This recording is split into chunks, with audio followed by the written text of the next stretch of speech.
Before we get into the video, if you have questions about real estate investing, buying your first home, buying a short-term rental, hit me up anytime. Number is right below in the chat, and let's get into the video. Let's do it. What's going on, everybody? It's Avi Becker. And Weston Rowan. And we're here on the first episode of many of the All Market Update. The point of this show is to give you the full scoop and understanding of everything stock market, news, and local Santa Barbara housing update as well, so you can be well informed and make the best decision for you. Yep, there's a lot of headlines right now that are scaring a lot of people, so we're going to bring you the data that truly matters. Let's go. Okay, so we're at the tail end of May 2022. There's been so much change in recent months. The stock market has taken a big hit. The housing market is definitely starting to shift. And before I really get into the housing specifics and the Santa Barbara housing specifics, let's talk about what's gone on recently with the stock market and how that's all playing into everything we're seeing and all the combined action. And just to be clear as well, we're not professional stock advisors. We are just encouraging you to do your own research, and that's what we've done. We've done some research and uncovered some data that you might find valuable. So let's dive into that, Wes. The S&P has been shooting up. Now, there's been a lot fueled behind this, which we'll get into. But one thing to know is that when things are going up this much, you need to look into why is this going up? What's fueling this bull run? This isn't natural. This isn't healthy. So we're going to get into why this S&P gain has been so drastic, why this recent correction has been so drastic, and it's been scaring a lot of people. And that is the reason why we're making this video, is we just want to bring clarity at this time to our clients, because it is a scary time. It's going to cause a lot of panic. For sure. And the panic and the headlines, that's everything that's out there right now. That's what people are seeing and clicking on.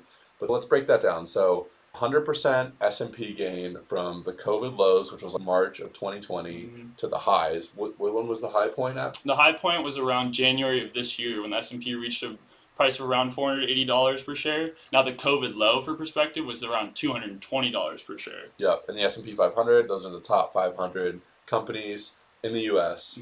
And let's talk about why was there such a drastic increase, the 100% gain, and then obviously why has there been such a needed correction? So as you see in this graph right here, there's been a drastic increase in share buybacks over the last decade. Now, what does that mean? What is a share buyback? A share buyback is something that happens when a company buys back their share when it's undervalued. What happened during COVID was these shares kept being bought back no matter the value they were at.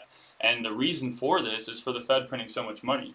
All these companies were getting all this cash on hand, which can be used for many different reasons, whether that's dividends or improving manufacturing facilities or developmental purposes. They never stopped using these share buybacks. And what it was for is to increase this illusion in the earnings per share, which was driving a lot of new investors at the time to see that and keep chasing these companies. So basically there was artificial highs in the stock market, right, where these companies were valued at metrics that weren't really justifiable. So what triggered them to correct? What happened was the Fed stopped printing so much money and the companies stopped getting all this cash, so they couldn't keep inflating those shares. Now what's happened is those shares have stopped being bought back by these companies, and the CEOs have sold out at those times that they announced share buybacks, which is really important to look into. When share buybacks are announced, most of the time CEOs are selling, so that's why you really have to know when these buybacks are happening. So as we all know, the stock market has taken a drastic hit in the last couple of months. What started that coming from those highs in January? What was the trigger? Well, our economy is starting to go back to some normalcy here. So we're seeing interest rates go up a lot, which is affecting the buying power of these companies. So it's also affecting those share buybacks. The cash on hand has gone down a drastic amount, which the share buybacks have decreased a little bit. And since that was such a huge factor of the market going up, now that it's stopped, this Band-Aid has been ripped off. Totally. And so let's talk about that, where when interest rates go up, whether you're a home buyer or you're a company looking to borrow capital, whatever you're doing, it makes that borrowing more expensive. So you're not going to be able to borrow as much. You're not going to be qualified for as much on a loan. You're not going to be qualified for as much when it comes to a house.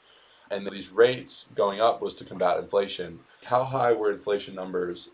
What's the statistic again? We did get up to 8%, but 8%. I mean, you can look in different areas. It has gone to the 12 to 15% range. But one thing I really want to clarify here, Avi, is news and the increased pessimism also has been a big factor in this. So as interest rates have been hiked up, We've also seen the news, which has been more to terrify rather than clarify. Mhm. And that's why it's so important, again, to look at the data. What has happened? Why is the market going down? What is housing doing? Is it a bubble? Is it popping? All these questions, you really need to know the data behind it, because this is normal and it is so healthy for it to For happen. sure. Market's balanced and market's correct. And I want to take that and now transition to talk about the housing market because summertime of 2020, the market has been on a trajectory that I would say is unhealthy. The appreciation has been extremely rapid across the nation this year, basically in 2021 and leading up to the early part of 2022.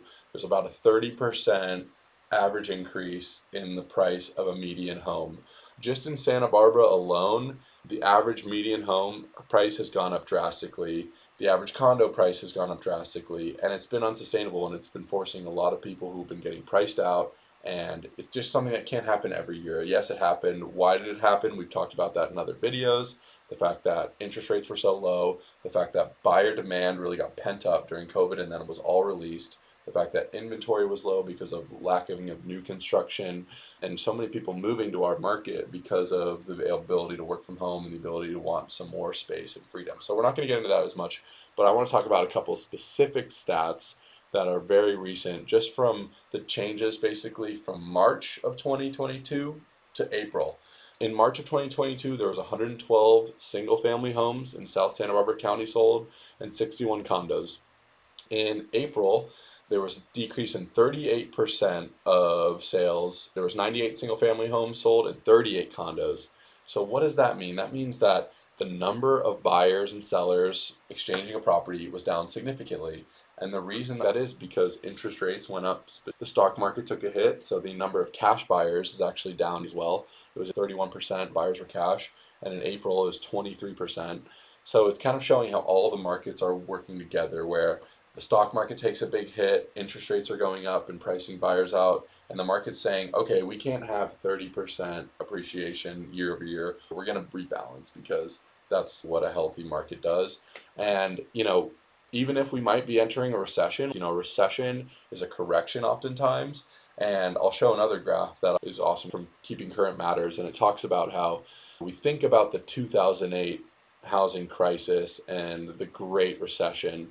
That was because of bad loan product. Let's be clear on why that happened. It wasn't because the stock market crashed. It wasn't because of crazy inflation. It was because of bad practices in the loan industry. Basically, leading up to 2008, you could lie about your income, you could falsify a lot of other documents, and there were systems of proper verification to make sure that you actually could qualify for that loan. So that graph shows that, obviously in 2008, home prices took a huge hit, and it was because the home buying process was the reason for the crisis and the recession. But what we're going to see in this recession, I believe, is that it's a correction, that housing prices are no longer going to be getting 30% appreciation year over year, and they're no longer, I think, going to be getting 10 or 15 or 20 offers. I think homes that are priced right will sell with maybe 1 to 3 to 5 offers if they're priced really competitively, and homes that aren't priced right are going to sit. And that's why it's really important to understand your situation, understand who you're working with, and understand as a buyer, now might be the time to have some opportunity if you've written 5 to 10 offers and have been priced out. All right, so what does this mean for the housing market? How has it been with that situation of 15 to 20 offers per listing? How has this been for a lot of your clients that have been trying to win offers? It's been a really difficult and stressful time to be a home buyer. I had multiple clients write way over asking offers, give great terms to the sellers, try to check all the boxes for them. But when you're competing against 20 other offers, it's incredibly hard to stand out and win. I've had a couple situations where my buyers have won, but it's been a time as a realtor where it can be really discouraging. I've done a lot of off market deals and doing whatever we can to get people into homes because people were a little bit desperate. So it was a really tough time to work with my buyers, and I'm very much looking forward to a healthy, more stabilized market. Santa Barbara will always be a niche market, and there'll always be more demand than supply, but it's going to normalize. And on the sell side, sometimes sellers were just having this expectation that they were going to get everything that they wanted, and it was kind of turning, none of my clients, but I saw it with other people in the market. There was some greed and people climbing for more and kind of taking advantage of the situation where in a healthy market, all it takes is one buyer and one seller to come to an agreement and work through the transaction. And it also is better for legal aspects as well, because when people go into a property with no contingencies, signing off on whatever, it can mean trouble if the property has any defects that they're not aware of. Definitely. So, what does this mean for interest rates? That's been a huge topic right now. Everyone's scared of the interest rates going up. It is definitely the velocity that they have gone up that scared a lot of people. But can you give some perspective? Yeah, so I mean, if you look at the long-term perspective of interest rates, I'm going to pull up a graph as well and talk about how interest rates for many years, even decades, were in the double digits. A lot of buyers right now at the very peak of the low interest rates, some people were securing rates in mid-low twos. I bought a place in September and I got a rate of 3.625 as an investor loan. So that was a great rate there too. And right now they're in the fives. So if you look back on the year, that seems like, oh my God, rates have almost doubled. I'm paying so much for this rate. But if you look historically, it's still a relatively low rate. And what I tell my clients, if you're going to be in a property, if it's going to be a primary residence or a place that you use a lot, you're not buying the rate, you're buying the house. So if the numbers make sense for you, which is always important, whether the interest rate is 2% or whether the interest rate is 10%, you want to run your numbers with a great local lender and make sure the numbers work for you. But you're not buying the rate. And I just want to tie this back to the stock market real quick, how important it is to zoom out. Stay on these big time frames. Stop looking at month over month data if you have a large time frame, and not worry about timing the bottom. When can I get in at the lowest price? Because also with interest rates, we're in a multi-decade downtrend. Totally. So I think it's really important for that perspective in a time like this when there's news being shoved in our face every day, to have that perspective, zoom out. It will ease the tension For sure. and bring calmness to the situation that we're in. Yeah, I think that's a great way to wrap up, because I heard a great quote from one of the seminars that I went to, and people say it all the time, but it's about time in the market, not timing the market. And that comes for both housing and for stocks. And whether it's a primary residence or a investment property purchase, timing the market is impossible. Sometimes people get lucky and they do it, but I should know exactly when the bottom is and know exactly when the top is. Even the most prolific experts in the field don't know that. So it's all about running the numbers, making sure you're working with great professionals, making sure you're doing your research and understanding your time frame to say, hey, if I want to buy a primary residence, it might not be my forever home, but I'm going to hold it for 5 years.